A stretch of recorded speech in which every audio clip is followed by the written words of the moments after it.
আমিও যখন কোনোভাবে চলতাম, হয়তো নামাজ ঠিক মতো পড়তাম না, খেলতামশা করতাম, আমাদের মামা চাচা তারা আমাদেরকে বুঝাইতো যে তুই এইভাবে কেন চলিস, এটা কোন লাইফ হলো বা কিছু। তখন আমাদের কাছে মনে হতো যে তারা মুরব্বী মানুষ, তারা হয়তো রোমান্স টোমান্স বুঝে না, এরা আমাদেরকে বাধা দেয় বা তারা আমাদের সম্পর্কে হয়তো মানে বিরূপ ধারণা করে। কিন্তু এখন বুঝি ওগুলো যে কত নোংরামি। একজন মেয়েকে আপনি প্রকাশ্যে কাঁধের মধ্যে হাত দিয়ে রাস্তার মধ্যে দিয়ে আপনি রিক্সাতে চড়বেন, তার পেট পিট বেরিয়ে থাকবে, আপনি একবারে টিস্যু কাপড়ের শাড়ি পরিয়ে তাকে আপনার মোটরসাইকেলে পেছনে বসিয়ে আপনি পুরো মহল্লা ঘুরবেন, এটা যে নোংরামি, এটা আমাদের মুরব্বীরা বোঝে, কিন্তু আপনি এখন বুঝতেছেন না। এটা হচ্ছে নোংরা। ইসলাম এগুলোকে সাপোর্ট করে না। এই জন্য আপনাকে ইসলামের আলোকে জীবন গড়তে হবে, যেটা ছিল আজকের মেসেজ। কেন আমি আপনাকে বলে দিয়েছি, কারণ আল্লাহ বলেছেন আল্লাহকে রাজি খুশি করতে হলে আপনাকে ইসলামের উপর দিয়ে আসতে হবে। আল্লাহ সুবহানাহু ওয়া তাআলা বলে দিয়েছেন আল্লাহর কাছে গ্রহণযোগ্য একমাত্র ধর্ম কি? ইসলাম। এবং আল্লাহ বলেছেন এত কিছু জানিয়ে দেওয়ার পরেও যদি কোনো ব্যক্তি বিজাতির রীতিনীতি বা অন্যের স্টাইলে চলার চেষ্টা করে, আল্লাহ কি বলেছেন জানেন?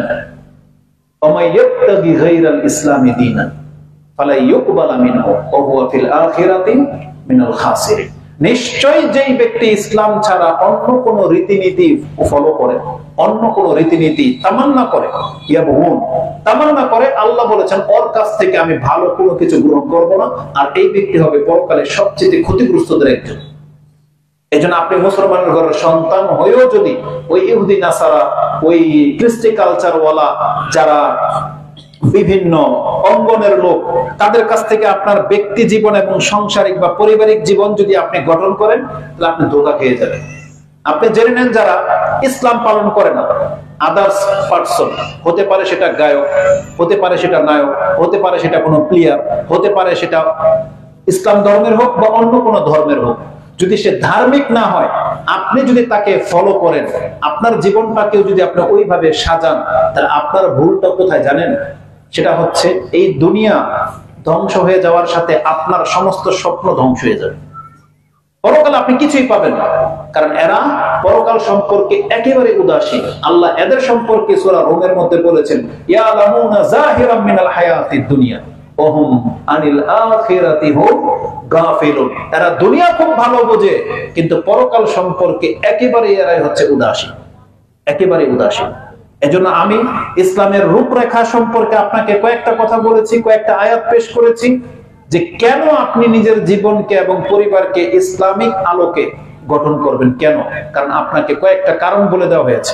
ইসলাম হচ্ছে আল্লাহর কাছে একমাত্র মনোনীত ধর্ম, ইসলামের উপরে আল্লাহ রাজি খুশি হন, ইসলাম ছাড়া অন্য কোনো ধর্মের উপরে আসলে আল্লাহ আপনার কাছ থেকে কোনোদিন সেটা গ্রহণ করবে না।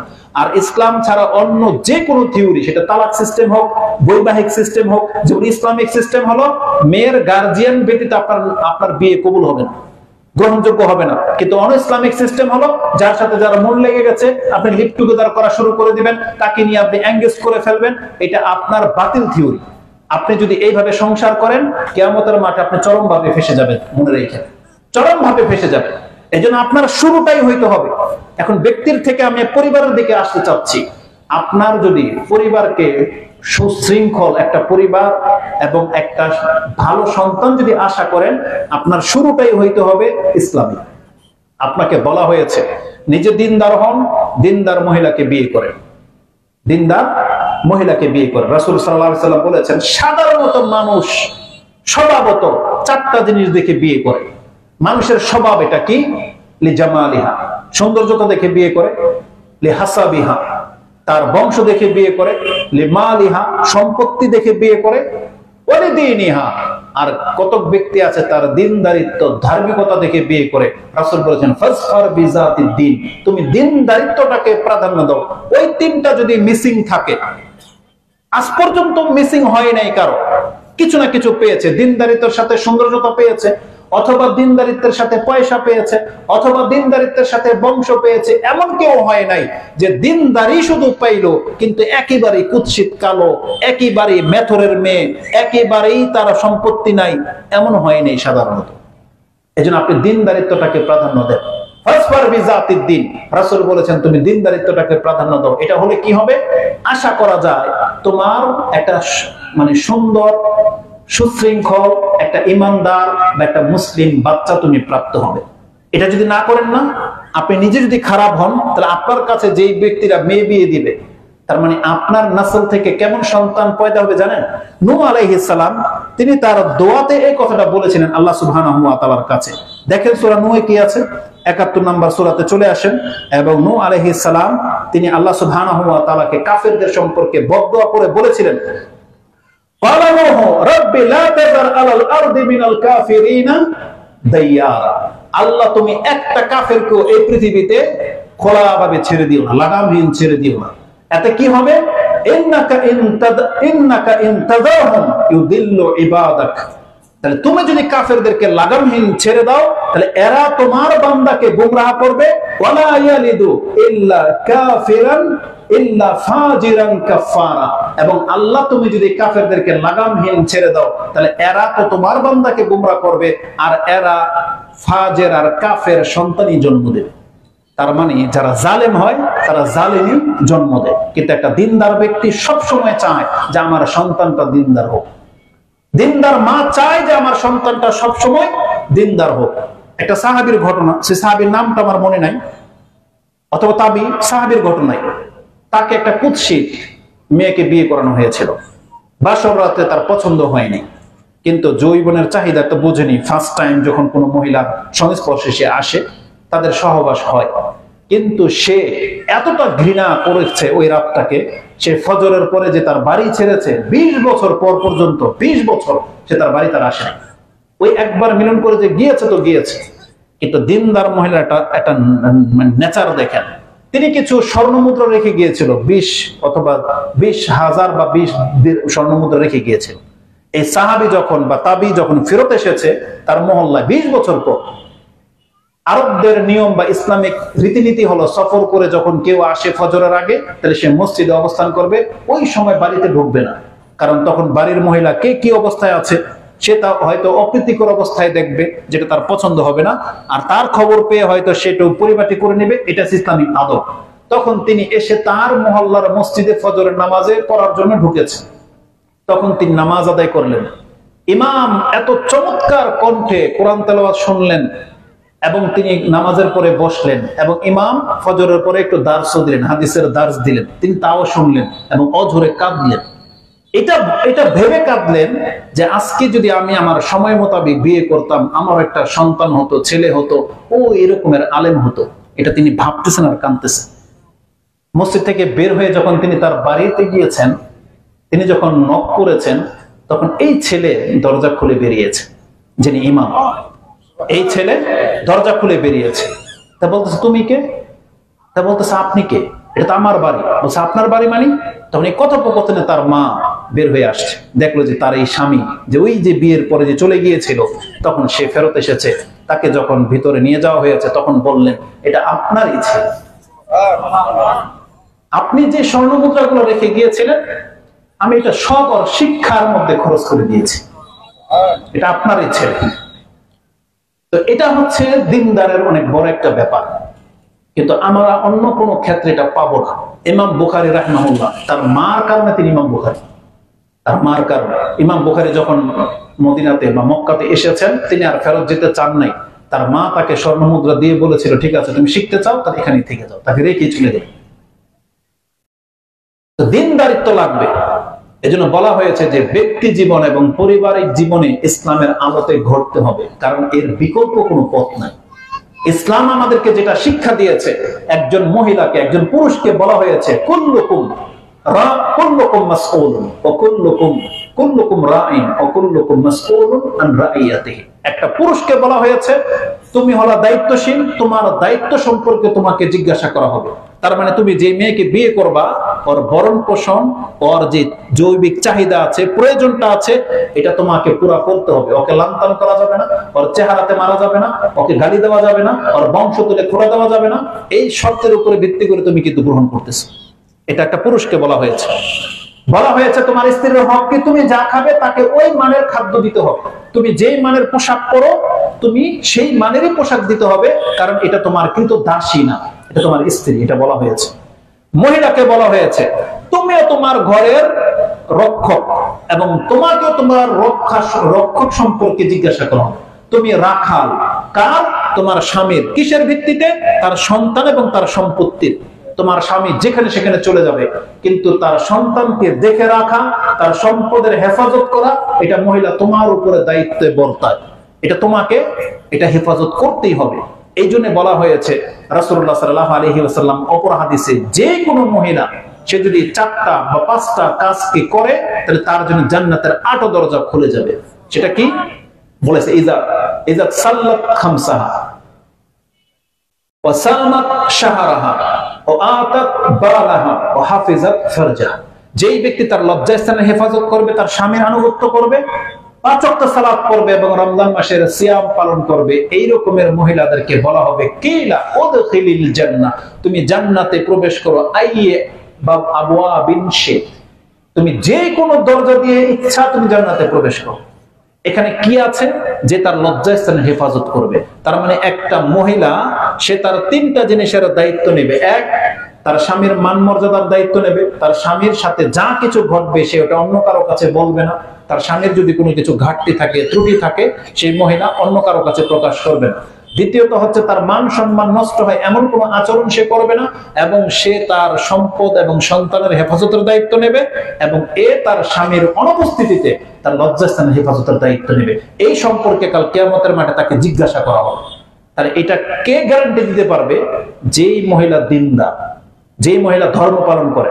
কিন্তু বর্তমান যুগে আমাদের কাছে তো প্রশ্ন আসে, সব করার মধ্যে 80% ব্যক্তি পরকীয়ার মধ্যে জড়িত। আপনি এটাকে পরকীয়া ভাবতেছেন না হয়তো, কিন্তু আমরা যদি তাহলে এইভাবে বলি যে স্ত্রী থাকা সত্ত্বেও অধিকাংশ পুরুষের সাথে কোনো কোনো মহিলার সম্পর্ক আছে, হাই হ্যালোর সম্পর্ক অবশ্যই আছে, কথা বলা হয়, তার রিলেটেড পার্সন কথা বলা হয়, সম্পর্ক আছে, ডিনার করা হয়, সফর করা হয়, ভ্রমণ করা হয়, গিফট আদান প্রদান করা হয়, এই ধরনের সম্পর্ক আছে। এদের মাত্রা খুব মারাত্মক। আর যারা জেনা করে তাদের কথা আমরা বললাম না, হয়তো বললাম না, কিন্তু এতটা সম্পর্ক আছে। ঠিক মহিলাদেরকেও তাই। আজকে অধিকাংশ প্রবাসীদের স্ত্রী যাদেরকে টাকা পাঠানো হয়, তারা এই মোবাইলের ফিতনায় পড়ে এই ইউটিউব, ফেসবুক, টুইটার এগুলোতে জড়িয়ে তারা বিভিন্ন ভাবে এই সমস্যার মধ্যে সম্মুখীন হয়ে গেছে। কিন্তু যারা দিনদার তারা এই থেকে বেঁচে থাকতে পারবে। এই জন্য ব্যক্তির ক্ষেত্রে, পরিবারের ক্ষেত্রে ইসলামের আলো ছাড়া বিকল্প কোনো পথ নেই। আজকে আমাদের সমাজ ব্যবস্থা দেখেন, আমরা যদি সেই ক্ষেত্রে আসি, সব রকমের সব দলের নেতারা এখানে থাকতে পারেন, আপনারা কোনো না কোনো দলের অনুসারে হতে পারেন। আজকে বাংলার জমিনে যত হত্যা হয়, যত হত্যা রাহাজানি হচ্ছে, এই সবগুলো হচ্ছে এই রাজনৈতিক কেন্দ্রিক সবচেয়ে বেশি হয়। খুব কম হয় দেনা পানা নিয়ে, খুব কম হয়। জমির দখল নিয়ে এটা এখন আর হয় না। আগে একটা সময় হতো, জমির দখলকে, চর দখলকে কেন্দ্র করে 2 গ্রুপ লেগে দেখা গেল কয়েকটা লাশ পড়ে গেছে, এটা এখন আর হয় না। এখন আবার টেন্ডারবাজি নিয়ে হয়। কিন্তু সবচেয়ে বেশি হতাহতের ঘটনা ঘটে এই রাজনৈতিক প্রেক্ষাপটকে কেন্দ্র করে। কিন্তু ভুলে যায় না, আপনি কিন্তু মুসলিম, এই পক্ষ মুসলিম, এই পক্ষ মুসলিম। রাসূল বলেছেন, যে ব্যক্তিটা পছন্দ করো যে তোমার মাঝে আর জান্নাতের মাঝে মাত্র আধা হাত দূরত্ব তৈরি না হোক, তাহলে তোমার দ্বারা যেন একজন মুসলিমের আধা আঞ্জলি, এই যে হাতের আঞ্জলির মধ্যে যতটুকু রক্ত আসে, তোমার আঘাতের কারণে যেন তোমার প্রতিপক্ষ যদি মুসলিম হয় তার গায়ে থেকে যেন এতটুকু রক্ত না ঝরে। যদি ঝরে তাহলে তোমার আর জান্নাতের মধ্যে আধা হাত দূরত্ব তৈরি হয়ে যাবে। কত বড় কথা বলেছেন রাসূলুল্লাহ সাল্লাল্লাহু আলাইহি ওয়াসাল্লাম। খুব কঠোর ভাষায় এটাকে নিন্দা করেছেন, খুব কঠোর ভাষায়। বরং তিনি বলেছেন বিদায় হজের খুতবাতে, আলা তোমরা কান খাড়া করে শোনো, লা তারজিউ বাদি দুল্লালান আও কুফারান ইয়াদরিবু বাদাকুম রিকাবা বাদ। তোমরা একে অপরের গর্দানি দিয়ে, একে অপরকে হত্যা করে দিয়ে কিন্তু আমার পরে আর কাফের কুফরির পথ অবলম্বন করো না। এটাকে কুফরি বলা হয়েছে। এই জন্য আপনি নেতৃত্ব দেবেন, রাজনীতি করবেন আপন জায়গায়, কিন্তু ভুলে যান না সেটা আপনার ভাই, এটা মুসলিম, এটা ভুলে যান না। প্রত্যেক পক্ষকে বলতেছি, এটা ভুলে যান না। এই সামান্যতম দুনিয়ার জন্য আপনার গায়ের একটা রক্ত যদি কোনো মুসলিম একে অপরকে ঝরায়, তাহলে এটা খুব মারাত্মক পরিস্থিতি হবে। রাসূলুল্লাহ সাল্লাল্লাহু আলাইহি সাল্লাম বলেছেন, ইজাল তাকাল মুসলিমাইনি বিসাইফিহিমা, দুইজন মুসলিম যখন অস্ত্র নিয়ে মুখোমুখি হয়, আল কাতিল ওয়াল মাকতুলু ফিন্নার, হত্যাকারী এবং হত্যা খুনি দুইজনই জাহান্নামে যাবে। রাসূলকে জিজ্ঞাসা করা হয়েছে, হাযাল মাকতুল ইয়া রাসূলুল্লাহ, এটা হত্যা হয়ে গেছে, ফামা বালুল মাকতুল, মানে এটা তো খুনি, ফামা বালুল মাকতুল, হত্যাকারী না হয়ে জাহান্নামে যাবে, যে মরে গেল ও কেন জাহান্নামে যাবে? তখন রাসূল বলেছে, ইন্নাহু কানা হিরসান আলা কাতলি সাহিবিহি, কারণ সেও তার ভাইকে মেরে দেওয়ার জন্য তৎপর ছিল, সে পারে নাই, মরে গেছে। আর আকাঙ্ক্ষা ছিল যে আমি পারলে তোকে মেরে দেব, এই আকাঙ্ক্ষা থাকার কারণে এই ব্যক্তি জাহান্নামে যাবে। কত বড় কথা! এই জন্য আপনি কিয়ামতের ফিতনার আলামতের অন্তর্ভুক্ত হয়েন না। রাসূল বলেছেন কিয়ামত যত ঘনিয়ে চলে আসবে হত্যার মাত্রা বেড়ে যাবে। এই কথাটা আপনাকে কেন স্মরণ করিয়ে দিই জানেন? যেখানেই সবচেয়ে বেশি বিশৃঙ্খলা দেখা দিয়েছে, আপনি মুসলিম, কোরআন হাদিসের প্রতি ঈমান থাকলে আপনার উচিত হবে আপনি এই ফিতনা থেকে দূরে সরে যান। এই ফিতনা থেকে দূরে সরে যান।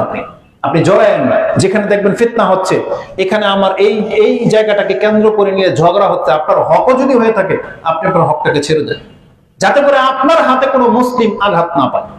এটা আমাদের প্রত্যেককে অঙ্গীকার গ্রহণ করতে হবে আল্লাহর সাথে। এটা কোনো দলীয়করণের বক্তব্য আমি কোনো দেইনি। এক মুসলিম হিসাবে আল্লাহ যেন আমার হাত থেকে আপনার জীবনটাকে আল্লাহ নিরাপত্তা দিয়ে দেন, আমি আল্লাহর কাছে আশ্রয় চাচ্ছি। আপনার অনিষ্ট থেকে যেন আমি নিরাপদে থাকি, আল্লাহর কাছে আমি আশ্রয় চাচ্ছি। কারণ রাসূল বলেছেন, আল মুসলিম মান সালিমাল মুসলিমুনা বিলিসানিহি ওয়া ইয়াদিহি, একজন তো ওই ব্যক্তি প্রকৃত মুসলিম যার হাত এবং জবান থেকে অন্য মুসলিম নিরাপদ। অন্য মুসলিম আপনি আপনার সেফ জোনে থেকে আপনি আপনার সমস্ত ক্ষমতার কাজ করেন, সেফ জায়গায় থেকে, কিন্তু আপনি কারো ক্ষতির সাবাব হয়েন না, আপনি কারো প্রাণ নাশকের কারণ হয়েন না, আপনি কোন ব্যক্তির রক্তের কারণ হয়েন না। এটা আমাদের প্রত্যেকটা মুসলিমকে মাথায় রাখতে হবে, কারণ এটা মস্ত বড় একটা ব্যাপার, মস্ত বড় একটা ব্যাপার। রাসূলুল্লাহ সাল্লাল্লাহু আলাইহি ওয়াসাল্লাম বলেছেন যে কিয়ামত ঘনিয়ে আসলে হত্যা ব্যাপকভাবে বেড়ে যাবে, আর এটা আমরা দেখতে পাচ্ছি। দুঃখজনক হয়, দুঃখজনক যখন নেটের মধ্যে এগুলো দেখি না। কুমিল্লার ঘটনাই তো, ভাতিজা আর ভাতিজি ঝগড়া লাগছে, চাচা এসে বল্লম দিয়ে দিল পার, বুঝেন, ডাইরেক্ট মানে পার দিয়ে দিল। নেটের মধ্যে যেগুলো দেখা যায়, এই যে আমাদের বন্দরেই তো কোথাও যেন জানি না কোন গ্রুপের 3 জন মিলে সিসিটিভি ক্যামেরা দেখলাম যে কে যেন পোস্ট করেছে, এই যে বন্দর কি জায়গায় যেন, ওই জায়গাটা না আর যেন কি নাম, জিওধারা, আদমপুর বা জিওধারা, একটা ছেলেকে কোবাচ্ছে না, মরে তো গেছে, তারপরে কুড়াল দিয়ে, যেটা আমরা লাকড়ি ফারি না, সে কুড়াল দিয়ে আবার কোবাচ্ছে, পাও গুলাকে একবারে মানে টুকরো টুকরো করে ফেললো।